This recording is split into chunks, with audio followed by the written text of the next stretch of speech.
Yo, guys, hey, everybody, welcome to Coast Connects. Me and Mike G and Roxanne. What's going on? Hey, before I touch on talking about diet, talk about modeling and all these different things, me and Mike G want to give a shout out to Metro Diner today for hooking us up. It was a great meal and you got us ready for this show. So, Roxanne, what's up, beautiful lady? Welcome to the show. I'm happy to be with you too. Ooh, we're gonna have a good time talking about all that we can in 30 minutes. So, where are you located right now? I'm in Sarasota, Florida. All right. So you survived the hurricane, and that's cool. You didn't like me. You didn't inherit a squirrel afterwards. So that's good that everything's going well. So you've been in modeling how long? My whole life. I started when I was 3 years old. Because, well, listen to this. I was born in Hollywood, California, so that kind of helped. And my mother was in the business. And she was going on a casting, and she couldn't find a babysitter at the time, so she took me with her. And funny enough, they were looking for both a mother-daughter kind of pair for the commercial, a TV commercial, and they liked the way we interacted. And so we both got the job. Wow, that's what I'm talking about. I lived in Irvine for a while, and I know California is like a mecca, and it's a tough business because I know I did modeling for a little bit myself. So you had a taste of it. It's cutthroat. It can be hard, but it can have a lot of perks too. I traveled the world. Yeah, and I saw you in Vogue, and me and Mike were just talking about the different issues that you were in. So let me ask you, as you were this progression of modeling, and you talk about the challenges and everything. So what made you decide, like, okay, I'm going to go ahead and make this a career? Because it's like the starving musician or the starving artist. You decided to do modeling, and in a lot of cases, it's all about who your agent is. Back in the 80s and in the early 80s and 90s, all about. Look at you. That's nice. Oh, that's a good shot. That's my younger years. Go ahead, Mike. Get your ass. Yeah. So as you look at your challenges, what made you decide that this is going to be a course of action or a course of a lifestyle that you wanted to pick? It was always a dream of mine. And I started young to go professional. I thought, all right, no more playing around with school fashion shows. I want to go big time. So I was 18 and I thought I'm going to start at the top. And I'm going to go to New York, or not go. I sent a letter and pictures to the top agency in New York. Why not start with the best? And I was so excited. I thought, for sure, it's so easy. This is what I want. They'll sign me up and I'll move to New York. Well, of course, that didn't happen. And funny enough, I kept that rejection letter, which I still have to this day, you guys.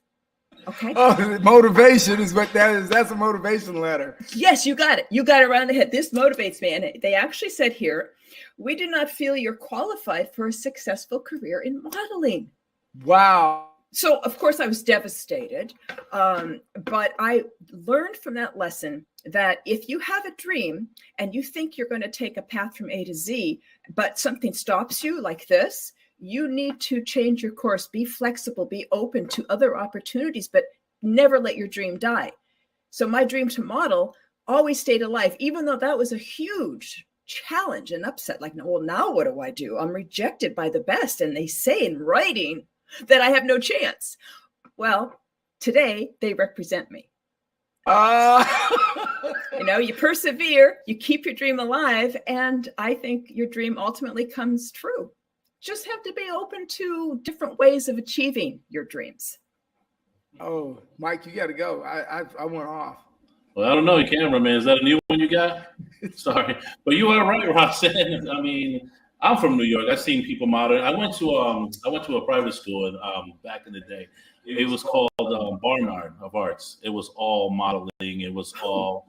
I don't know if you ever heard of it. It was Barnard, and it was just yes. Wonderful. It was on art. It made me think about its fame. It's kind of a fame school, man. Yes. Fame, I'm gonna live for. Yeah, look at me. Yeah. Yeah. So that was something. When Vince told me you were coming on the show, I was like, oh, okay. It kind of combined a little bit. I was like, okay, look at that, because you did live in New York for a while, right? I did. I paid my dues. Yeah. Okay. I was there for 2 years. Manhattan, Lower East Side, what area? Oh, they actually put me in a model's apartment, Upper East Side. Upper East Side. Look at that. That was nice. But we lost Vince. We all right, Vince, over there? Vince. Okay, there we go. He's back. Oh, good. Hey, I can't. Hey, you know, you gotta navigate through it. Okay, your mic's off, but it's all right. You hear me now? Yes. There we go. All right, yeah, so that's It's a all good thing about. Well, let me that's a good finish thing. talking. Hold on. Me and Roxanne are in the zone now. So, see, we're talking about Barnard work and School of Arts and everything like that. But you know, I was reading an article. I was reading some of your briefing article that you're still modeling, and you're like the oldest still doing it. Second, I have the second longest running career. Look at that. That is amazing. Are you still working with Vogue and stuff like that? Well, I was in Vogue 3 times in, I think, 2020. Hmm. So that's recent. Okay. COVID really upset the industry, and I thought, all right, it's going to be over. But we're back in full swing. I just got back from Amsterdam, and I am probably going to Spain next week, Madrid, and it's great. Also close by, you know, Miami. So I still travel a lot, and I love it. I love That's it. amazing. So, so the thing is, hold on, Vince, give me a minute. I'm just kidding. So I can imagine how much people you've met, how much friends you've met, how much connection you still have. I had to ask though. I saw your Instagram. The Lady Gaga, the picture. Yeah. What was that about? What happened? Did you work with her? Mike, my head was on top of her head. Yeah. Wow. Yeah, I was like, wait, is that Gaga? What? Yeah, it's Gaga. That was Gaga. That was an amazing job because not only is she a megastar, she is mega kind. She's so real. She's so present. She spent the whole day with us in the studio, shooting with many different people. She doesn't have to do that. She doesn't need anybody, but she's so inclusive. She's genuine. I've always revered her, but now even more. She's an amazing artist of our time. Wow, yeah. Wow. Very good. Yeah, that good was work. a thrill for me. Good work. Good work. Thank you. Thank you. Thank you.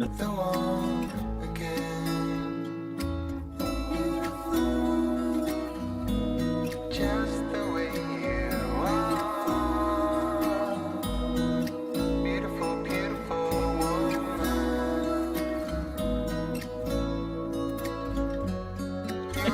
Yeah, I think I'm back, man. I think I'm back. We know we have a short time with Roxanne, so you try to get it all in. We do. I know.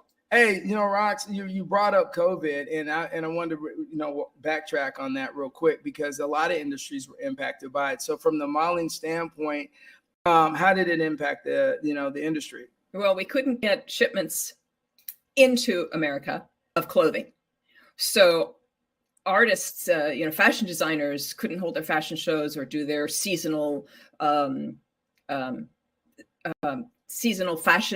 I'm losing the word. Runways. Yeah, they couldn't do their collection, and that's the word. So they panicked. I couldn't travel unless I had the right vaccinations. The studios would not take in people from outside of New York, so I couldn't even travel anywhere and get in. People started to do different types of advertising then. If they couldn't do live, where they would take old photos and change the backgrounds and change the color of the garment and call it new, or they would have influencers like me. They would ship clothes to individuals to shoot an individual piece, but that hardly cuts it when they have hundreds of pieces in just one collection 4 times a year. So it was panic mode. It was very, very difficult, but we're very creative people. And we just, like I said, go with the flow, look for different opportunities. How can we still create in this whole new world? Some companies did close. They weren't able to survive. Wow, so that was tragic. Some of the people, I mean to cut you off, but some of the companies in the industry actually, I think a lot of companies went away, especially those that were just starting out. I mean, my take was there was some up and coming fashion designers and they put all their money into everything they had. You're right. You had the smaller ones, but then you also had the conglomerates that had to shut many retail stores because people weren't going out. Right. So it affected everybody. So I'm so glad it's behind us. All right. So, you've been in modeling for a long time in this. So I'm going to ask you a couple, because I'm always the one with the tough questions. Mike's got the easy ones. He has the love and hug. He's a hugger in the group. So, when you look at modeling and how it's evolved, right? And you've been in the industry long enough. So you got that time where you could step back and say, man, I remember how it was in the 80s and I see how it is now. So, I really applaud modeling. That Paris, I saw an article 3 years ago that they were talking about women in modeling's diet. I thought that was really good that it was being addressed, because even when I was 30 years in the military, we used to not really want to talk about suicides and didn't want to talk about the hard, what I call the hard stuff, mental illnesses and different things that we had in the military that eventually we had to kind of start addressing. So what's your take, as you say, in the evolution of modeling? And, now the only thing I will, and I'll stop real quick, but the only thing that I will stop on is that I've struggled with when we say I'm good with all body types, but when we promote sometimes unhealthy lifestyles, and then we looked at COVID, and you think from our societal standpoint, we realized that COVID, we lost a lot of people that had pre-existing conditions or diabetes or overweight, and yet we still now kind of promote it through some of the modeling agencies and marketing. What's your take on seeing this evolution and where we're at today? Oh, there's evolution in the industry. We realized that many practices had to change. For instance, the mental health issue you bring up, the industry realized young girls in fashion shows is not a good idea. These young 14 years old girls, 15, 16. So something was created called the Model Alliance. It was created before COVID, but it really picked up speed. And it's an alliance that helps protect young girls from some of the practices that were not made for adolescents. Like now you can't be younger than 18 to go into the fashion shows. And the Me Too movement also shined a light.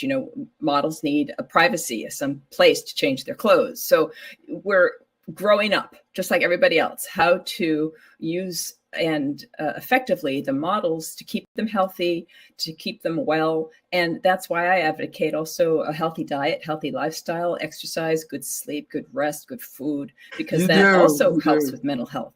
Yeah, you do. I look at your Instagram all the time where you're posting things. Hey, Mike, throw up Roxanne's website real quick, brother. And the one thing I really like is that you're touching on a lot of different platforms. So when did you realize that you, and just even in your local community, when did you realize that you were making impact on other people, and you actually, because people watch you when you think they're not watching you, Roxanne. So when did you realize that you kind of had, because you had to kind of rewind, and you think people aren't looking at your Instagram, and then like somebody will say something, you're like, oh, you saw that? So how's your situational awareness now? You're right. You realize that you're more, because social media really has impacted modeling. Now that you're on social media and that the evolution of modeling, how do you think that plays into your demeanor and your approach to everything you do as a role model? Oh, good question. What comes to mind is it's great being older, because now people ask questions and really want to know the answer. I like that. When you're 20 and doing things and you're healthy anyway, and you look great anyway when you're in your 20s, right? And if they ask, oh, you look so good, how do you do? What's your workout program? And they don't really listen. But now in my 60s, they ask me, you look so good, what's your workout program? They've got elephant ears. This woman looks great. How does she do it? So I think that's one of the perks about being older, that they are really interested because they think they can learn some of my habits and implement them themselves, because health is a process. It's a lifestyle. It's a decision you make at some point of your life that I'm going to be healthy.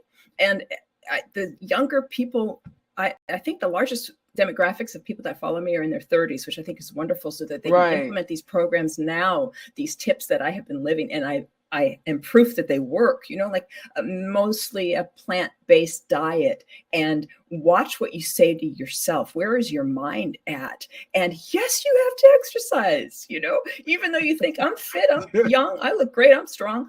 Your body has muscle memory, and you need to program it so that when you're, 30 years later, you can still do a downward dog, without pain. Yeah. Well, I know I'm almost 60, so I'll be 58 next year. So I definitely. You're looking good. You got some good habits in place, don't you?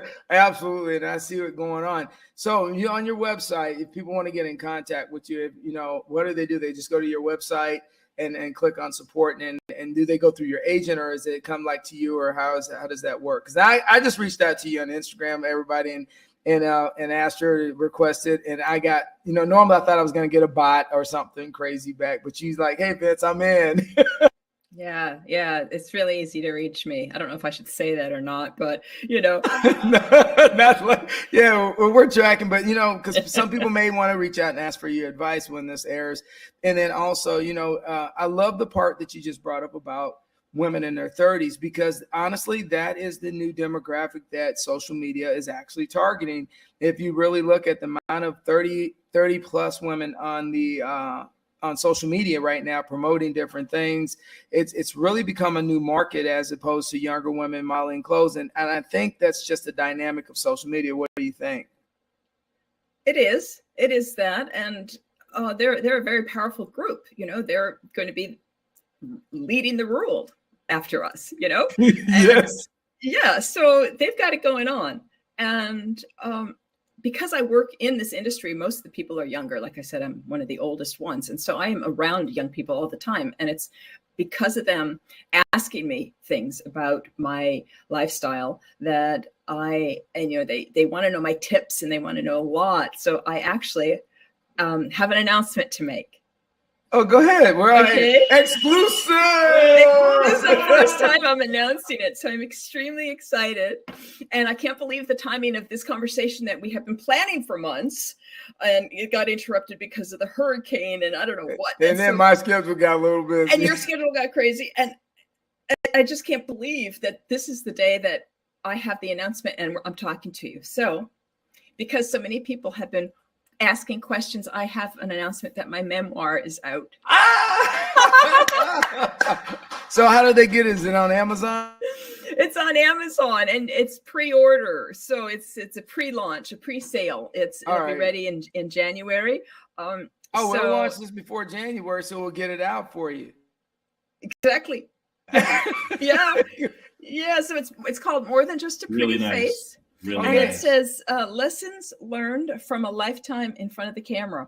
And then this is 25 ways to become beautifully strong. So women will relate. They might think they can't relate because they're not models, but life lessons are across the board something we all relate to. And I think by sharing a story, we can support each other and learn from one another. Oh, no, absolutely. I give it up to that. Hey, Mike G, what do you got, bro? What do you got? So it's just women only or men too? Because, I try to stay beautiful. I'm 45, but they say I look 35. Well, what you're doing works. Okay, look at that. Try not to stress, sleep, eat well, I guess. I got to say, your book does look nice. I like the cut. The curve on it is nice. That's very different. Once again, everybody, exclusive. It is for men too. Thank you so much for saying that. It is for men too. All right, see that? So that was a conversation that I had with Christy Napson when her book came out and we did hers. And it said we had to start talking and have to say, look, man, everybody, here's the thing, reading is fundamental. Everybody should read it, give you a different perspective. It doesn't matter how you perceive the world. So I want to make sure that we get that out, and that link will be attached to this when we finish this up. So I'm going to make sure guys get out, order the book for January, and let's support Roxanne's. And hey, memoirs are about someone's life, and maybe you learn. Like I always tell everybody, history is about learning about some of the struggles and strengths of others, so you do better in the future. That's all right. We learn from others. So true. All right. So what nonprofits do you work with? Who do you support? Do you do anything that is outside, like, anything with United Way or anything? What kind of things are you doing other than modeling? Let me know. Two things that I support are children and the natural world. So I've been a big supporter of the Audubon Society because I'm a neophyte when it comes to ornithology.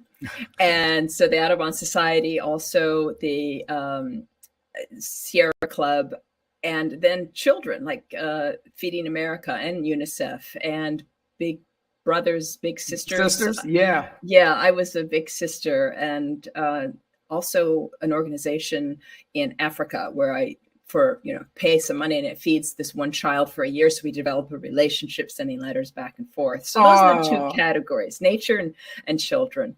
Yeah. Oh, all right. So you're from California. How the heck did you get into Florida? Oh, Vince, it's such a long story. I lived 10 years in Europe.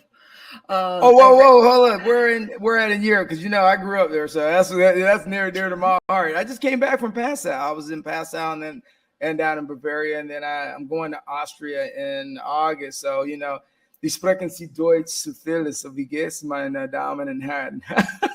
Oh, ich kann verstehen dich. Ich auch Alles Deutsch sprechen. klar, alles klar, prima.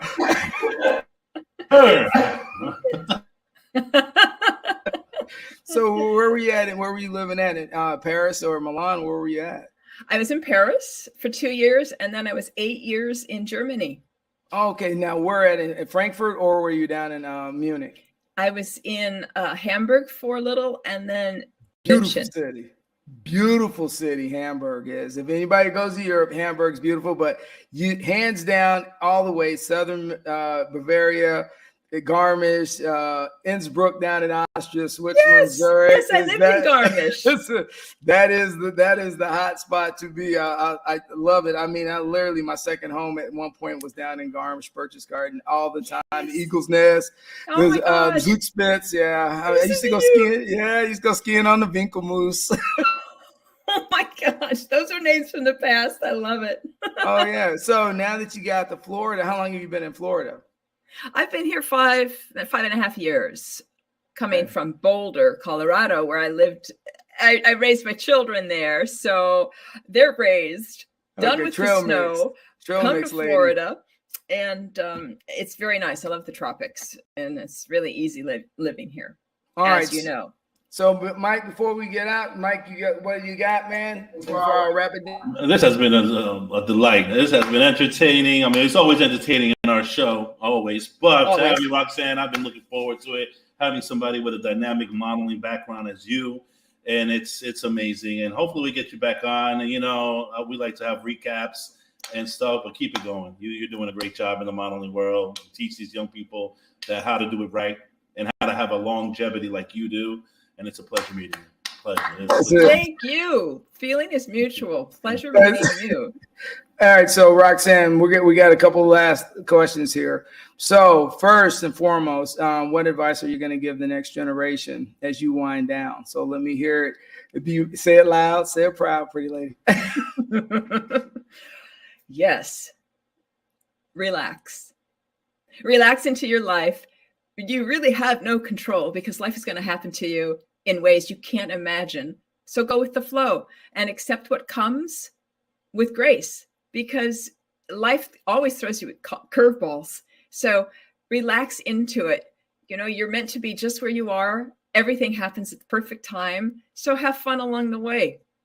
You're meant to have fun. That's right. All right, so here we go. Since I know you modeled this long time. All right, what was your most embarrassing moment? Come on. We want to know. Oh, I don't think I can share that, Vince. I'm just joking. That's a good one. So, people that are about to enter it at a young age. What is a good age to enter this career before we get off here? Oh, you late teens. I went to college and then I really started professional and in early 20s, which was late. And a New York agency took a chance on me because I was, starting old. But the industry has changed, so I would recommend, finishing school, even go to college or study while you're modeling, because education is important and it helps you learn who you are. Because the industry will teach you some things, but you have to use your mind.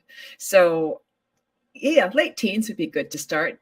Earlier than that, you don't know who you are, and it's not quite the right environment for a young child, I think. Okay. And I agree, because I watched a couple things on the beauty pageant, so I'm right there with you on that one. So where'd you go to college?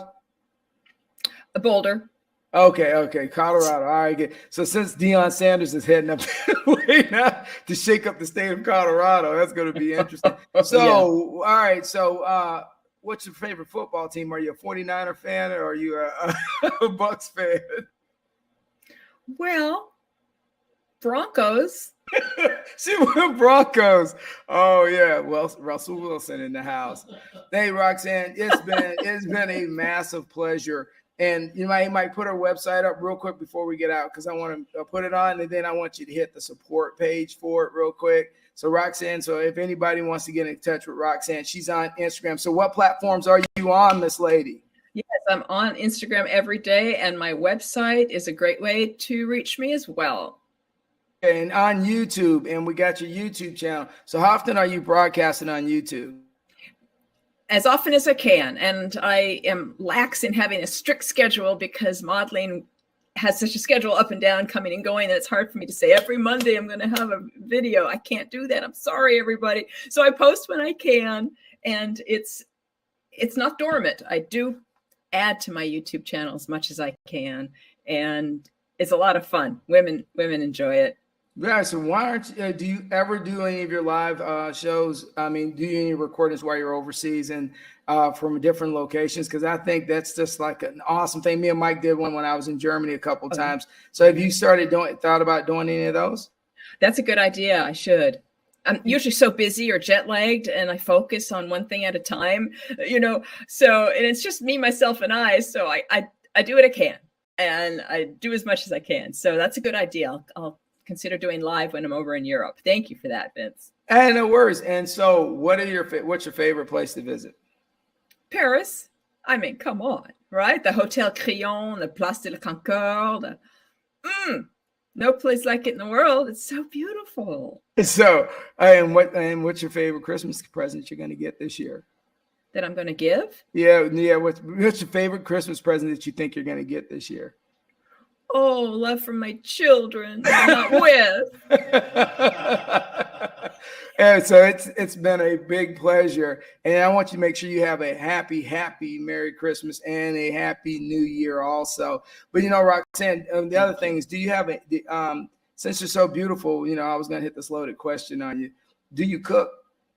Every day. I got to check because somebody posted something that said if you marry a 10, just get ready to go out to eat. Oh no. I'm too good. I go in a restaurant, I think I can do better than this. I like that. Hey, so we love you much, girl. And we're going to get sweet. you back on after you get back from overseas and in the new year so we can re-promote your book. So we're going to get your book out this month and promote it.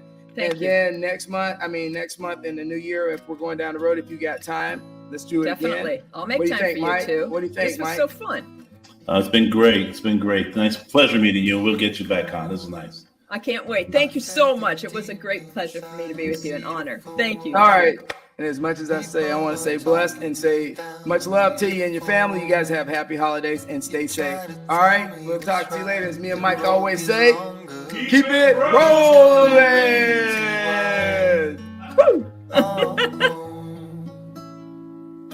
And all the things I didn't say, there's wrecking balls inside my brain. Standing tall with all my faith, empty voices in my head. They will always be around until I found the one again.